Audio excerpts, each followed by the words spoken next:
छतर नवरात्रि 2025 की कथा, पूजा विधि एवं मधु कटव और महिषासुर वध। हमारे सनातन धर्म में नवरात्रि का त्यौहार 2 बार मनाया जाता है। पहला शारदीय नवरात्रि और दूसरा छतर नवरात्रि। छतर शुक्ल प्रतिपदा से नवरात्रि का त्यौहार शुरू होता है और रामनवमी तक माँ दुर्गा की पूजा उपासना की जाती है। छतर नवरात्रि माँ दुर्गा की पूजा के साथ साथ कन्या पूजन का भी बहुत महत्व होता है। छतर नवरात्रि में भक्तगण प्रतिपदा के दिन माँ दुर्गा की स्थापना और जौ बोने की विधि करते हैं। छतर नवरात्रि में 9 दिन पूजा पूरे विधि विधान पूजा पाठ किया जाता है, साथ साथ हवन और कन्या भोजन भी करवाया जाता है। छतर नवरात्रि की पूजा विधि। एक छतर नवरात्रि के प्रथम दिन घट स्थापना की जाती है। इसके बाद 9 दिनों तक लगातार देवी के 9 रूपों की खास पूजा और आराधना पूरे विधि विधान से की जाती है, जिससे कोई त्रुटि ना रह जाए और माता नाराज ना हो। 2. कलश स्थापना करने के उपरांत नवरात्रा पर माता रानी के सभी 9 रूपों का आह्वान किया जाता है। 3. सबसे पहले कलश स्थापना करने के लिए एक लकड़ी की चौकी पर नया लाल कपड़ा बिछाकर इसके ऊपर कलश के ऊपर मौली बांधकर नारियल रखे। अब रोली से कलश पर स्वास्तिक का निर्माण करे और कलश को शुद्ध जल से भरे तथा ये सभी कार्य करते हुए शुद्धता का विशेष ध्यान रखे, जिससे पूजा का फल प्राप्त हो। 4.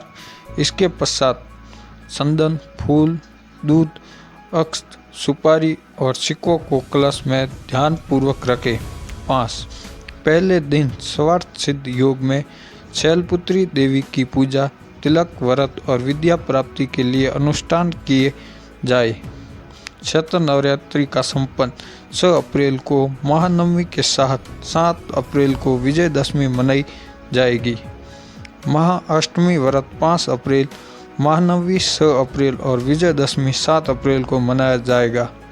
इस वर्ष रविवार को नवरात्रि आरंभ होने के कारण माँ दुर्गा हाथी पर विराजमान होकर आएगी, जिससे यह वर्ष शुभ फलदायी रहेगा।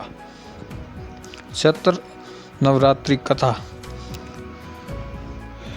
पौराणिक कथाओं में बताया गया है कि पुराने समय में एक सूरत नाम का राजा था, जिसका राज्य बहुत ही विशाल और संपन्न था। परंतु धीरे धीरे लोगों ने उसके सीधेपन का फायदा उठाकर उनके राज्य पर हमला कर दिया। राजा के कुछ खास लोग शत्रुओं से मिल गए, जिसकी वजह से राजा युद्ध में हार गए और बहुत ही दुखी होकर वन में तपस्या करने चले गए। वन में सूरत राजा को समाधि नामक वैश्य मिला, जो अपने परिवार वालों से दुखी और अपमानित होकर जंगल में रहने आ गया था। समाधि नामक वैश्य ने राजा सूरत को बताया कि जिन लोगों ने उसे अपमानित करके घर से निकाल दिया है, वो आज भी उसके मोह में फंसा हुआ है। राजा सूरत भी अपने राज्य के मोह से बाहर नहीं आ पा रहे थे। तब वो दोनों मेधा मुनि के आश्रम गए। आश्रम जाकर वैश्य और राजा ने मेधा मुनि से अपने मन की बात कही। राजा ने कहा कि हम दोनों को हमारे परिवारजनों ने अपमानित कर घर से निकाल दिया है, फिर भी हम उन्हीं के प्रति मोह में पड़े हुए हैं। तब मेधा मुनि ने बताया कि मनुष्य का मन शक्ति के अधीन होता है। मेधा मुनि ने कहा कि माँ दुर्गा के 2 रूप होते हैं, विद्या और अविद्या। विद्या ज्ञान का स्वरूप होती है और अविद्या मनुष्य के अंदर अज्ञान पैदा करती है। अविद्या किसी भी मनुष्य के अंदर मोह का निर्माण करती है, पर जो लोग माँ दुर्गा को संसार का आधार मानकर उनकी पूजा उपासना करते हैं, उन्हें जीवन से मुक्ति मिलती है और मोक्ष प्राप्त होता है। तब राजा सूरत ने मेधा मुनि से पूछा कि ये देवी कौन है और उनका प्रकट धरती पर कैसे हुआ। तब मेधा मुनि ने कहा कि आप जिस देवी के बारे में पूछ रहे हैं, वो देवी नित्य स्वरूप और विश्वव्यापी हैं। माता जगत जननी जगदम्बिका माँ दुर्गा हैं। मैं आप दोनों को माता के विषय में बताता हूँ, कैसे मधु कट्टव नाम के 2 राक्षसों के कारण योग माया का अवतार हुआ। महाप्रलय के दौरान जब भगवान विष्णु क्षीर सागर में अपनी अनंत शैया पर लेटकर निद्रा में विलीन थे, तभी उनके दोनों कान के मैल से मधु और कट्टव नामक असुर का जन्म हुआ। मधु और कट्टव विष्णु जी की नाभि में मौजूद कमल पर विराजमान ब्रह्मा जी को मारने जा रहे थे। मधु और कट्टव का आक्रामक रूप को देखकर ब्रह्मा जी ने विष्णु भगवान को जगाने का प्रयत्न किया, पर उनके लाख प्रयत्नों के बाद भी विष्णु भगवान नींद से नहीं जागे। तब ब्रह्मा जी ने विष्णु भगवान को जगाने के लिए उनके नेत्रों में रहने वाली योग निद्रा देवी का ध्यान किया। तब महादेवी योग निद्रा भगवान विष्णु के आँख, नाक, मुख और हृदय से निकलकर ब्रह्मा जी के सामने प्रकट हुई। योग निद्रा के बाहर आते ही भगवान विष्णु ने निद्रा त्याग दी। भगवान विष्णु ने मधु और कट्टव को देखा और उनके साथ 5000 वर्ष तक युद्ध किया। भगवान विष्णु की वीरता से प्रसन्न होकर राक्षसों ने भगवान विष्णु से वरदान मांगने को कहा। भगवान विष्णु ने कहा कि यदि तुम मुझसे प्रसन्न हो तो मुझे ऐसा वरदान दो कि तुम दोनों मेरे हाथों मारे जाओ।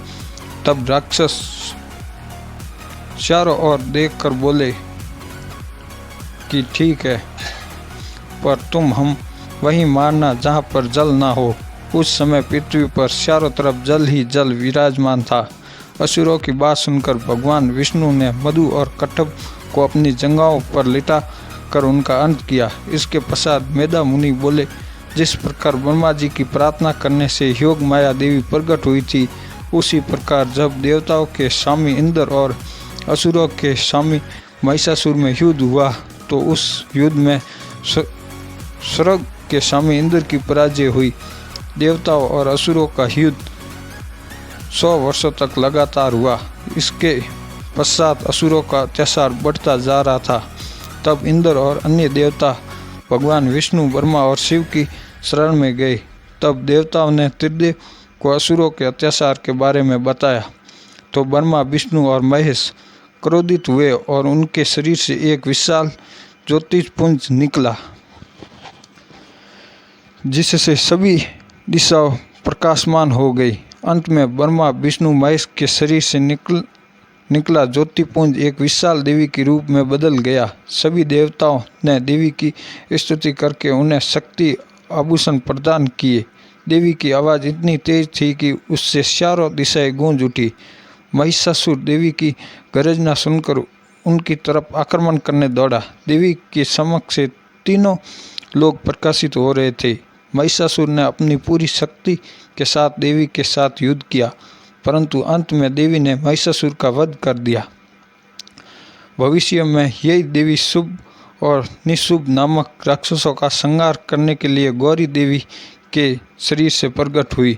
इसी तरह सारे असुरों का अंत हुआ और पूरे संसार में मां शक्ति के वजह से शांति व्याप्त हो गई और सभी देवता हर्ष और उल्लास के साथ देवी की महिमा का गुणगान करने लगे।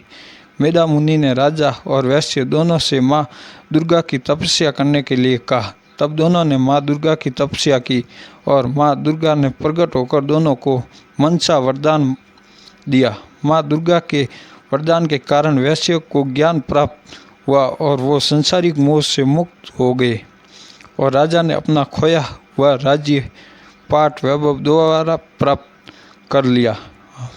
हमारे सभी शास्त्रों में माता के विषय में बताया गया है, क्योंकि बिन माता के जगत की उत्पत्ति हो ही नहीं सकती।